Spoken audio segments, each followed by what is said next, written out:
এই বাবা আসতে যাও। আসতে কেন যাবে?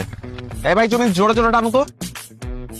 জোরে জোরে টানবে, ভাঙা জোরে রাস্তা, পড়ে গেলে কোমরটা ভাঙবে। বাবা আসতে যাও তো। তোমার যেহেতু আসতে যাওয়ার এত ইচ্ছা, তাহলে রিক্সা উঠলা কেন? আমরা দুজন হেঁটেই যেতে পারতাম। এই ভাই তুমি দাঁড়াও, আমরা হেঁটেই যাবো। দাঁড়াও।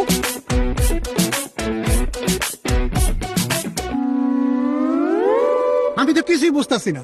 কি বুঝতেছো না? রিক্সা কোন গতিতে চালাবা সেটা বুঝতেছো না? আমার রিক্সার গতি না, আমি আপনাকে গতি বুঝতেছি না।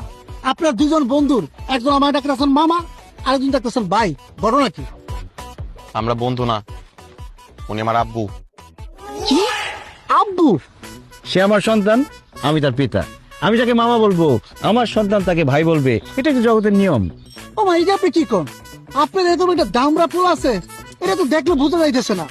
মামা, আপনার কি আসল পিতা পুত্র বা সৎ পিতা পুত্র? আমার আসল সন্তান। মামা বুঝছি, আপনি মনে হয় বাচ্চা সহ মামির বিয়া করছেন। এই বেদ ভাই, একদম লিমিট ক্রস করছো। এই, আমি বোঝায় বলতেছি, আসলে হচ্ছে কি, এটা আমাদের বংশের একটা ঐতিহ্য, অল্প বয়সে বিয়ে করা। আমি অল্প বয়সে বিয়ে করছি, আমার বাবা অল্প বয়সে বিয়ে করছে, তার বাবা, তার বাবা, তার বাবা, এভাবে আমাদের অনেক প্রজন্ম অল্প বয়সে বিয়ে করছে, তাই আমরা অল্প বয়সে বাবা হয়েছি। মানুষ কনফিউজ হয়ে যায়, ভাবে যে বন্ধু। মামা